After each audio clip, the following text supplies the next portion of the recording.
മഹാദേവന്റെ ഇടതുകാലിലെ പെരുവിരൽ പൊട്ടി പിളർന്നുണ്ടായ അനർത്ഥകാരിയും ക്ഷിപ്രപ്രസാദിയുമായ ദേവനാണ് ഗുളികൻ. ത്രിശൂലവും കാലപാശവും നൽകി ശിവൻ ഗുളികനെ കാലന്റെ പ്രവൃത്തി ചെയ്യാൻ ഭൂമിയിലേക്ക് അയച്ചു. ഗുളികൻ ജീവജാലങ്ങളുടെ മരണസമയത്ത് ജീവനെ കൊണ്ടുപോകുന്ന ദേവനാണെന്ന് വിശ്വസിക്കപ്പെടുന്നു. കാലൻ, അന്തകൻ, യമൻ, കാലാന്തകൻ എന്നീ പേരുകളിലും ഗുളികൻ അറിയപ്പെടുന്നു. അർദ്ധരാത്രിക്ക് ശേഷം കാവുകളിൽ കെട്ടിയാടുന്ന ഈ തെയ്യത്തിന്റെ നടത്തം പൊയ്ക്കാലികളിൽ ആണെന്നുള്ളത് ഒരു സവിശേഷതയാണ്. നാഗവംശത്തിൽപ്പെട്ട രൂപമാണ് ഗുളികനുള്ളത്. പാമ്പിന്റെ പത്തിയുമായി മുഖത്തിനും മുടിക്കും ബന്ധമുണ്ട്.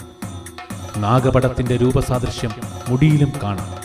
മലയ സമുദായക്കാരുടെ പ്രധാന ആരാധനാമൂർത്തിയാണ് ഗുളികൻ. മറ്റാരുടെ പൂജയേക്കാളും ഇവരുടെ പൂജയിലാണ് ഗുളികൻ പ്രീതനാവുന്നതത്രേ. വെടിയിലും പുകയിലും കരിയിലും